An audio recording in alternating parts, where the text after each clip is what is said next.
X पर BSP प्रमुख मायावती ने एक के बाद एक 4 पोस्ट किए। लब्बो लुआब ये रहा कि अब हाथी अकेले चलेगा।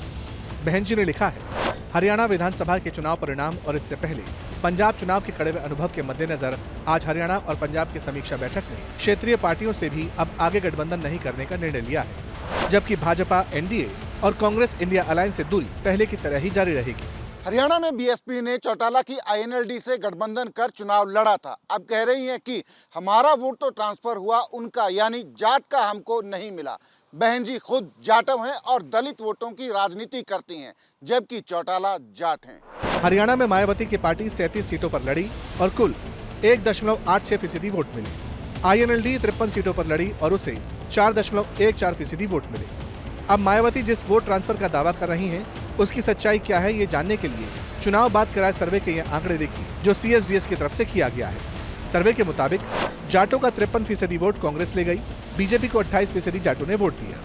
बीएसपी गठबंधन को महज 6% मिले। इसी तरह जाटव के 50% वोट कांग्रेस को मिले, 35% बीजेपी को और बहन जी के गठबंधन को 6%। जाटव के अलावा जो बाकी दलित हैं, उनके 33% वोट कांग्रेस को मिले, बीजेपी को 45% और मायावती गठबंधन को 10%। मतलब जिस वोट ट्रांसफर की बात मायावती कर रही हैं, उसमें बहुत ज्यादा असर हरियाणा के इस चुनाव में नहीं दिखा। बावजूद इसके उन्होंने कह दिया है कि अब हाथी देश भर में अकेले चलेगा। कांग्रेस, बीजेपी व अन्य जातिवादी एवं पूंजीवादी पार्टियां किस्म किस्म के साम, दाम, दंड भेद आदि अनेकों हथकंडे इस्तेमाल करके ये हमारी पार्टी को आसानी से आगे नहीं बढ़ने देंगे। वैसे मायावती ने 2019 के लोकसभा चुनाव के बाद जब समाजवादी पार्टी से गठबंधन तोड़ा था, तब भी इसी वोट ट्रांसफर का जिक्र किया था। बावजूद इसके पंजाब में उन्होंने अकाली दल से और हरियाणा में आईएनएलडी से मिलकर चुनाव लड़ा और अब आरोपों का इतिहास दोहरा रही है।